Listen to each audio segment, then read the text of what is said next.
Cantate Domino, cantate Domino, rejoice and sing, let praises ring. Cantate Domino, cantate Domino, cantate Domino, alleluia, alleluia.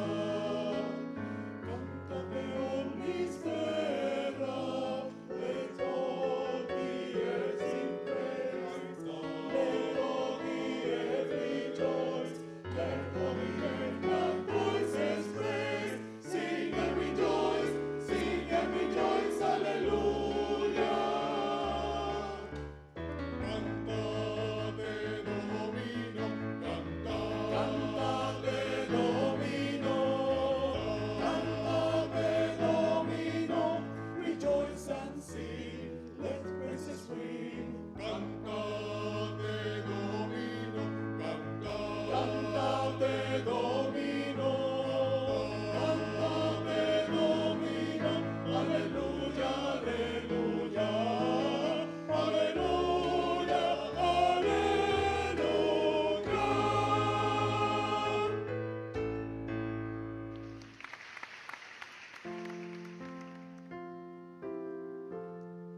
Saludos. En esta ocasión quisiera extender un saludo muy especial a toda la familia cristiana que durante esta Semana Santa celebran una, una ocasión muy especial. De parte del Orfeón Caribeño a Randy Juarbe y del mío propio, el pastor Ramón Casillas. En esta ocasión quisiera hacer una reflexión muy especial que tiene que ver justamente con el aspecto de aquellas efectos que tuvo y que ha tenido la crucifixión para cada uno de los creyentes cristianos. En el libro de Isaías, en el capítulo 53, el versículo 6 nos dice: pero Él fue herido por nuestras transgresiones, molido por nuestros pecados, y el castigo que nos trajo paz fue sobre Él, y por sus heridas fuimos nosotros sanados. Este texto nos trae a hacer una reflexión bien importante, nos trae tres preguntas que podríamos nosotros de una manera muy especial hacernos. La primera pregunta es: ¿por qué tenía que ser herido nuestro Señor Jesucristo, y por qué tenía que tener esas transgresiones tuvieran que ver con cada uno de nosotros? La segunda pregunta es: ¿por qué ese sufrimiento produce paz? Y la tercera pregunta que nos debiéramos hacer: ¿a qué se refiere el texto con que fuimos nosotros sanados? Para nosotros poder tener una forma muy especial de poder contestarnos esas tres interrogantes, nosotros tendríamos que ir al principio. La palabra de Dios en Génesis nos dice algo bien interesante en el capítulo 2, versículo 16 al 19. Allí se nos dice que Dios le muestra al hombre de una manera muy simple todo lo que podía comer y debía comer. Y le aconseja que en un momento no debe comer de cierto fruto de un árbol, porque el día que comiera de ese árbol, ciertamente el ser humano experimentaría la muerte. En esta expresión se desprende que el hombre tenía la libertad de elegir comer y enfrentar las consecuencias de muerte, o no comer y vivir eternamente. También encontramos otro dato interesante allí. Dice que Dios hace llegar al hombre a todos los animales y las aves del campo, para que Adán, el primer hombre creado por él, pusiera los nombres a cada una de esas aves y los animales. La Biblia nos dice que Adán, de una manera muy particular, puso los nombres a los animales y todas las aves que Dios había creado. Y termina ese texto termina con una afirmación muy importante.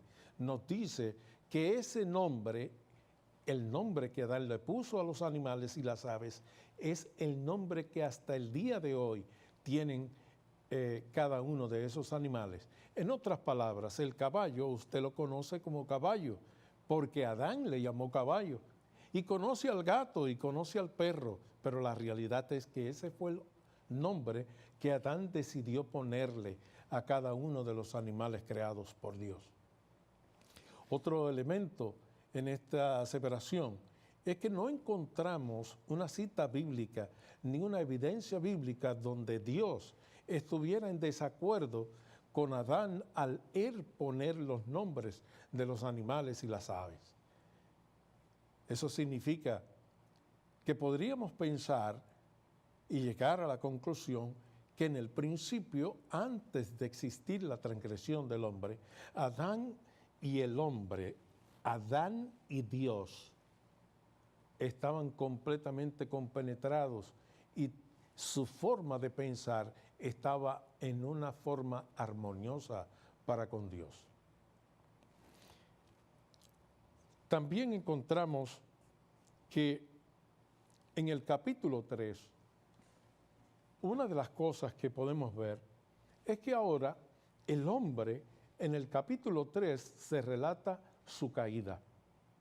Y interesantemente, en el capítulo 3, el versículo 21 nos dice que cuando se introdujo al pecado, el hombre primeramente tuvo miedo, se escondió, tuvo temor de Dios y se encontró en la vergüenza de su desnudez.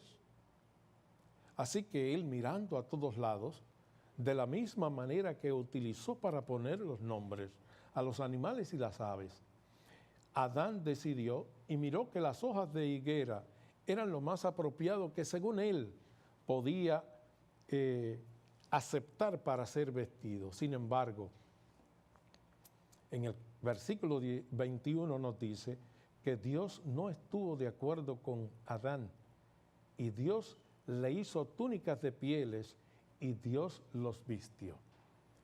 Eso significa que cuando el hombre cayó en pecado, entonces donde había armonía al principio, llegó la discordia. Donde había amor, llegó el odio. Donde había la paz, llegó la incertidumbre. Donde había libertad, llegó justamente lo que es la esclavitud. Precisamente el apóstol Pablo, en el capítulo 6 de los Romanos, nos dice algo muy interesante. Es que cuando el hombre cae en pecado, se convirtió precisamente en un esclavo. El ser humano fue creado originalmente antes del pecado con la libertad de tomar decisiones, tanto para bien como para el mal. Sin embargo, el apóstol Pablo nos dice, una vez caído el hombre en el pecado, se convirtió en un esclavo. En otras palabras, el hombre no tenía opción de tomar decisiones buenas ni malas porque la vida eterna que poseía antes de pecar la perdió al ser y caer en el estado de pecado.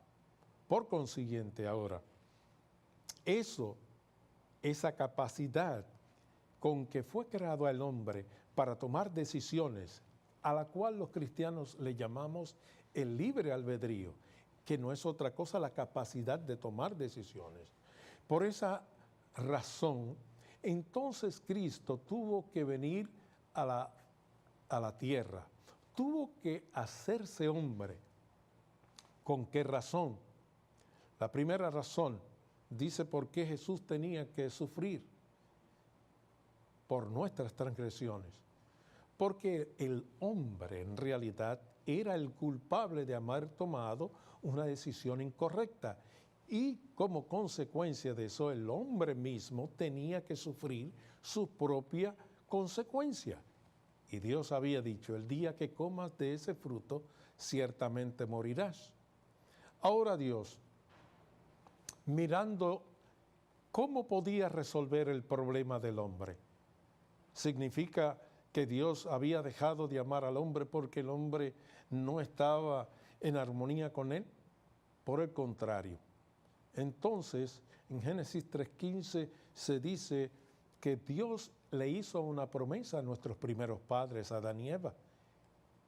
Y esa promesa era que de su descendencia iban a ser entonces el Salvador que iba a proporcionar precisamente nuevamente para darle la oportunidad al hombre para que tomara decisiones de una manera tal y como fue al principio. Si Cristo no hubiese padecido, jamás el hombre hubiese encontrado un camino de retorno a lo que originalmente fue. Por esa razón entonces, Cristo al humanizarse y venir y padecer, Cristo al morir en la cruz del Calvario, devuelve al hombre nuevamente el poder de elegir para el bien y para el mal. Recordemos que la vida eterna fue perdida cuando el hombre pecó. Ahora, a través de ese sacrificio precioso de la sangre de nuestro amante y Salvador Jesucristo, el hombre recibió nuevamente la oportunidad de recibir el galardón más preciado, la vida eterna. ¿No crees de una manera simple que sería bueno que en esta semana tú dediques tiempo de una manera muy especial para reflexionar acerca de tu relación y de lo que Cristo ha hecho por ti y en tu beneficio? Yo creo que todo ser humano tiene la gran oportunidad de poder decidir: obtengo la vida eterna o decido hacer todo lo contrario y jamás poseer y llegar a esa gran meta de poder obtener esa exactitud y perfección con la cual Cristo fue creado, con la cual Dios creó al ser humano y está dispuesto, si tú le permites, darle una oportunidad a Cristo Jesús. Que Dios te bendiga y te guarde.